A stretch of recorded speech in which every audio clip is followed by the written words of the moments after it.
आदरणीय अध्यक्ष महोदय, ये सदन का सौभाग्य है कि आप दूसरी बार इस आसन पर विराजमान हो रहे हैं। आपको और इस पूरे सदन को मेरी तरफ से मैं बहुत बहुत बधाई देता हूं।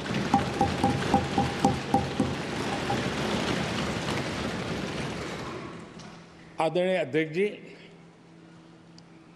मेरी तरफ से आपको शुभकामनाएं हैं, लेकिन इस पूरे सदन की तरफ से भी आपको अनेक अनेक शुभकामनाएं। अमृत काल के इस महत्वपूर्ण कालखंड में दूसरी बार इस पद पर विराजमान होना बहुत बड़ा दायित्व आपको मिला है और आपका 5 वर्ष का अनुभव और आपके साथ हम लोगों का 5 साल का अनुभव, हम सबका विश्वास है कि आप आने वाले 5 साल हम सबका मार्गदर्शन भी करेंगे और देश की आशा अपेक्षाएं पूर्ण करने के लिए ये सदन अपना दायित्व निभाने में आपकी बहुत बड़ी भूमिका रहेगी। आदरणीय अध्यक्ष जी, हमारे शास्त्रों में कहा गया है कि विनम्र और व्यवहार कुशल व्यक्ति सफल सहज रूप से होता है और आपको तो उसके साथ साथ एक मीठी मीठी मुस्कान भी मिली हुई है। आपके चेहरे को ये मीठी मीठी मुस्कान पूरे सदन को भी प्रसन्न रखती है। मुझे विश्वास है आप हर कदम पर नए प्रतिमान, नए कीर्तिमान गढ़ते आए हैं। 18वीं लोकसभा में स्पीकर का कार्यभार दूसरी बार संभालना ये अपने आप में एक बड़ा नया रिकॉर्ड बनते हम देख रहे हैं। श्री बलराम जाखड़ जी वो पहले ऐसे अध्यक्ष थे जिन्होंने 5 साल कार्यकाल पूरा करके फिर दोबारा उनको स्पीकर बनने का अवसर मिला था। उसके बाद आप हैं जिन्हें 5 साल पूर्ण करने के बाद दोबारा इस पद पर आसीन होने का अवसर मिला। गत 20 साल का एक ऐसा कालखंड रहा है कि ज़्यादातर स्पीकर या तो उसके बाद चुनाव नहीं लड़े हैं या तो जीत करके नहीं आए हैं। आप समझ सकते हैं कि स्पीकर का काम कितना कठिन है कि उसके लिए दोबारा जीतना मुश्किल हो जाता है, लेकिन आप जीत करके आए हैं, इसके लिए एक नया इतिहास आपने गढ़ा। आदरणीय अध्यक्ष जी, इस सदन में ज़्यादातर हमारे सभी माननीय सांसद आपसे परिचित हैं, आपके जीवन से भी परिचित है और पिछली बार मैंने इस सदन में आपके संबंध में काफ़ी कुछ बातें रखी भी थी और मैं आज उसको दोहराना नहीं चाहता हूं, लेकिन मैं एक सांसद के रूप में और हम सभी सांसद के रूप में आप जिस प्रकार से एक सांसद के नाते काम करते हैं, ये भी जानने योग्य है और बहुत कुछ सीखने योग्य है। मुझे विश्वास है कि आपकी कार्यशैली एज ए सांसद भी हमारे जो फर्स्ट टाइमर सांसद हैं, हमारे युवा सांसद हैं, उनको जरूर प्रेरणा देगी। आपने अपने कार्यक्षेत्र में, संसदीय क्षेत्र में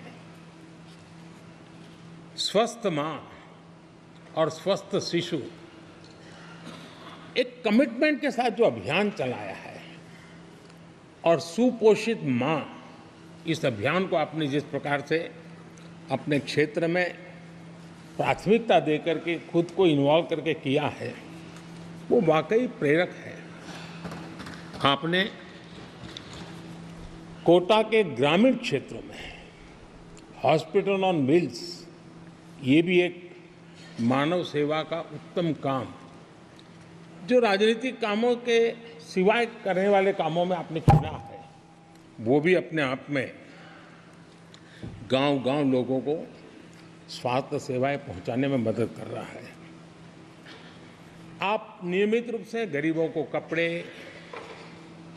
कंबल, मौसम के अनुसार छाता की जरूरत है छाता, जूते, ऐसी अनेक सुविधाएं समाज के आखिरी तबके के जो लोग हैं उनको खोज करके पहुंचाते हैं। खेलों में प्रोत्साहन देना आपके क्षेत्र के युवकों में, यह आपने एक प्राथमिकता के रूप से काम उठाया है। आपके पिछले कार्यकाल में 17वीं लोकसभा में मैं कहता हूं कि संसदीय इतिहास का वो स्वर्णिम कालखंड रहा है। आपकी अध्यक्षता में संसद में जो ऐतिहासिक निर्णय हुए हैं, आपकी अध्यक्षता में सदन के माध्यम से जो सुधार हुए हैं, ये अपने आप में एक सदन की भी और आपकी भी विरासत है।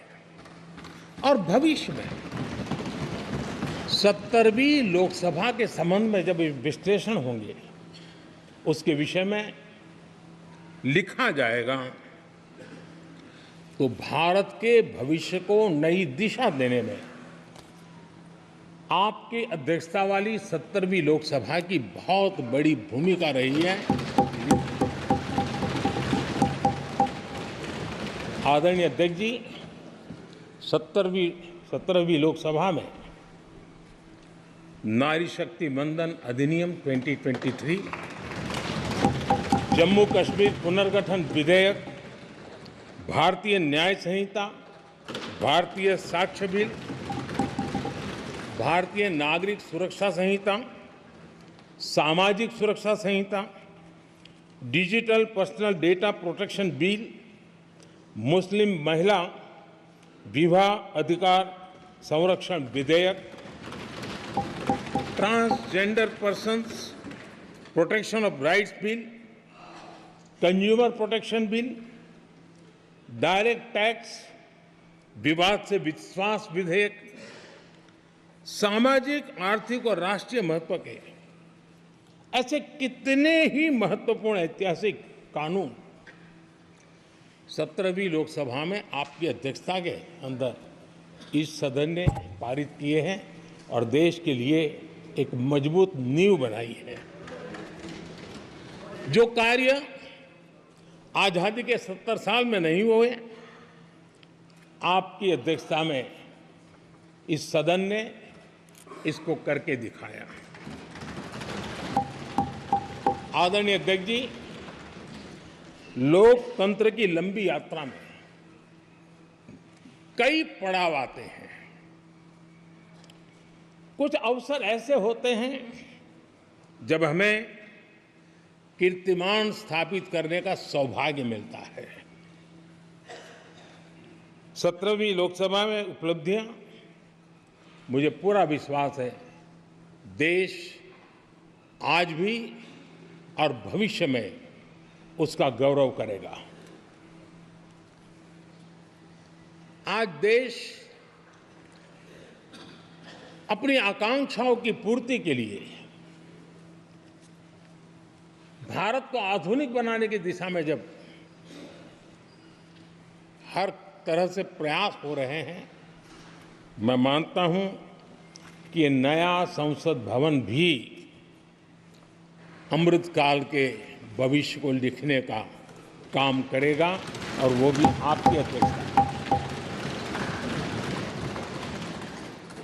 नए संसद भवन में हम सबका प्रवेश आपकी ही अध्यक्षता में हुआ और आपने संसदीय कार्यप्रणाली को प्रभावी और जिम्मेदार बनाने का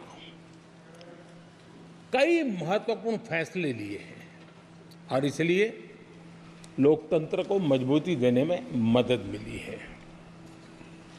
लोकसभा में हम पेपरलेस डिजिटल व्यवस्था से आज काम कर रहे हैं। पहली बार आपने सभी माननीय सांसदों को ब्रीफिंग के लिए एक व्यवस्था खड़ी की। इससे सभी माननीय सांसदों को भी आवश्यक रेफरेंस मटेरियल मिला। उसके कारण सदन की चर्चा अधिक पुष्ट हुई और ये आपका एक अच्छा इनिशिएटिव था जिसने सांसदों में भी विश्वास पैदा किया। हाँ, मैं भी कुछ कह सकता हूँ, मैं भी अपने तर्क दे सकता हूँ। तो एक आपने अच्छी व्यवस्था को विकसित किया है।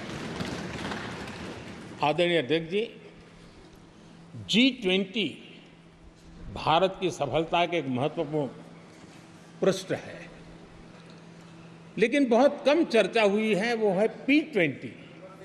और आपके नेतृत्व में G20 देशों के जो पीठासीन अधिकारी हैं, स्पीकर्स हैं, उनका सम्मेलन आपकी अध्यक्षता में हुआ और अब तक P20 के जितने सम्मेलन हुए हैं उसमें ये ऐसा अवसर था कि दुनिया के सर्वाधिक देश आपके निमंत्रण पर भारत आए और बहुत ही उत्तम प्रकार के निर्णय उस समिट में हुए और उसने विश्व में भारत की लोकतंत्र की जो प्रतिष्ठा है उसको गौरव देने में बहुत बड़ा रोल अदा किया है।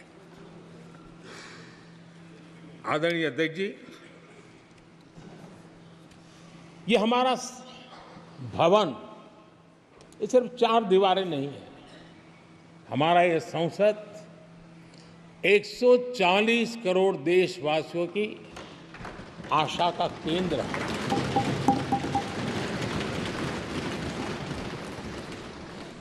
संसद की कार्यवाही, जवाबदेही और आचरण हमारे देशवासियों के मन में लोकतंत्र के प्रति जो उनकी निष्ठा है उसको और अधिक मजबूत बनाता है।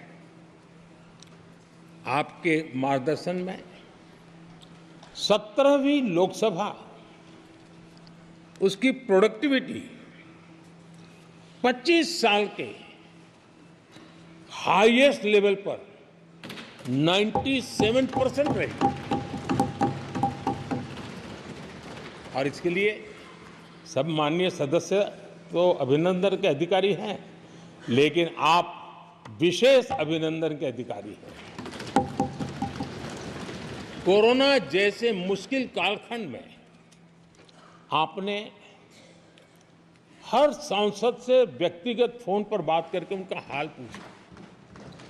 कहीं किसी सांसद की बीमारी की खबर आई तो आपने सदन के अध्यक्ष के नाते व्यक्तिगत रूप से उसकी चिंता की और वो सभी दल के सांसदों से जब मुझे सुनने को मिलता था मुझे बड़ा गर्व होता था कि जैसे आप इस सदन के परिवार के मुखिया के रूप में उस कोरोना कालखंड में भी व्यक्तिगत चिंता करते थे। कोरोना काल में भी आपने सदन का काम रुकने नहीं दिया। सांसदों ने भी आपके हर सुझाव को सर आंखों पे चढ़ाया। किसी को ऊपर बैठने के लिए कहा तो वो वहां जाके बैठा, किसी को दूसरे जगह पे जाकर बैठने के लिए कहा तो वो भी बैठा, लेकिन देश के काम को किसी ने रुकने नहीं दिया। लेकिन आपने ये जो फैसले किए उसका परिणाम है कि हम उस कठिन कालखंड में भी कार्य कर पाए। और एक खुशी की बात है कि कोरोना काल में सदन ने 170% प्रोडक्टिविटी, ये अपने आप में दुनिया के लिए एक बहुत बड़ी खबर है। आदरणीय अध्यक्ष जी, हम सब चाहते हैं कि सदन में आचरण, सदन के नियमों का पालन हम सब करें और आपने बड़े सटीक तरीके से, संतुलित तरीके और कभी कभी कठोरता के साथ भी फैसले लिए हैं।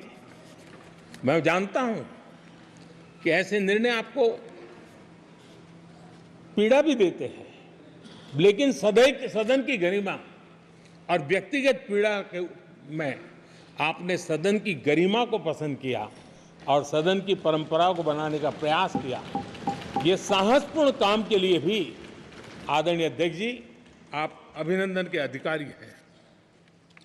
मुझे विश्वास है आदरणीय अध्यक्ष जी, आप तो सफल होने ही वाले हैं, लेकिन आपकी अध्यक्षता में यह 18वीं लोकसभा भी बहुत सफलतापूर्वक देश के नागरिकों के सपनों को पूर्ण करेगी। मैं फिर एक बार आपको इस महत्वपूर्ण दायित्व के लिए और देश को विकास की नई ऊंचाइयों पर ले जाने वाले इस सदन की अध्यक्षता के लिए हृदय से बहुत बहुत शुभकामनाएं देता हूं, बहुत बहुत बधाई देता हूं।